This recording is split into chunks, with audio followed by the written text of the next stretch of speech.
This is a fictitious story based on real circumstances in an actual organization.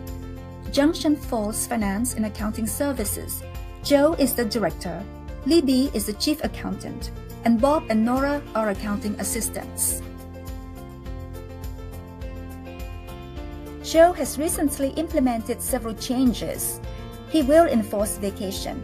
Bob is planning a one-week fishing trip, but Libby insists that she cannot take any vacation because there's so many new employees.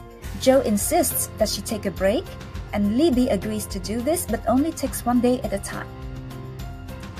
Joe has also created new controls within the accounts payable function. First, the two accounts payable clerks, Nora and Bob, check each other's documents for accuracy at the close of each work day.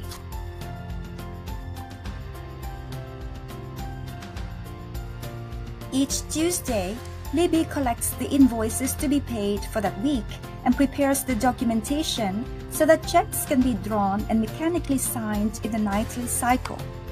The following morning, Libby collects the printed checks, verifies the amount of cash of each check with the register. Libby also confirms that all supporting documentation is attached, sends the checks to the mailroom for delivery to the vendors, forwards the daily check register to Scott for use in the bank reconciliation.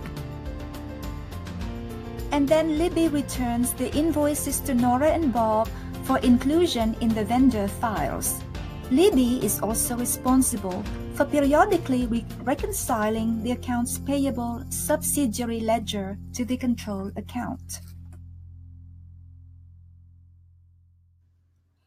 Joe arrives at work on Wednesday and is surprised to find the office locked.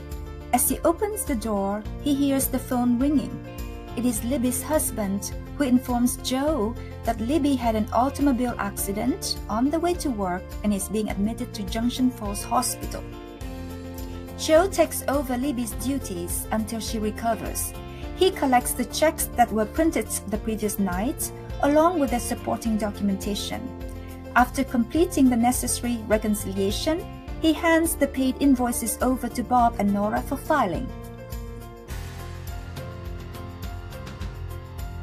Nora is surprised to find an invoice made payable to Zenith Enterprises. She does not recall processing this invoice the previous day.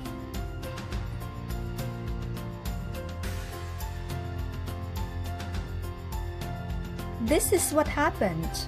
The employee set up a fake company with a name similar to that of a legitimate vendor located at an address he controlled. A local bank account was opened for the fictitious company with the perpetrator as the sole signer. The perpetrator inserted an old invoice for a vendor doing a large volume of business with the company into the batch of approved invoices to be processed for payment.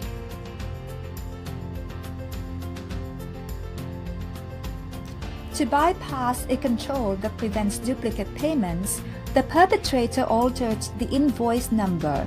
Then he accessed the vendor file, inserted the fictitious name, altered the address so that a check would be mailed to the address he controlled. The perpetrator arrived early the next morning, changed back the vendor name and address file to the correct information.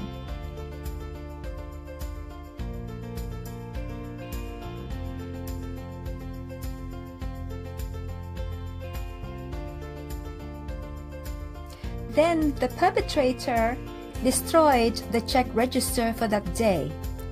He deposited the misappropriated funds into the local bank account and withdrew personal funds as needed.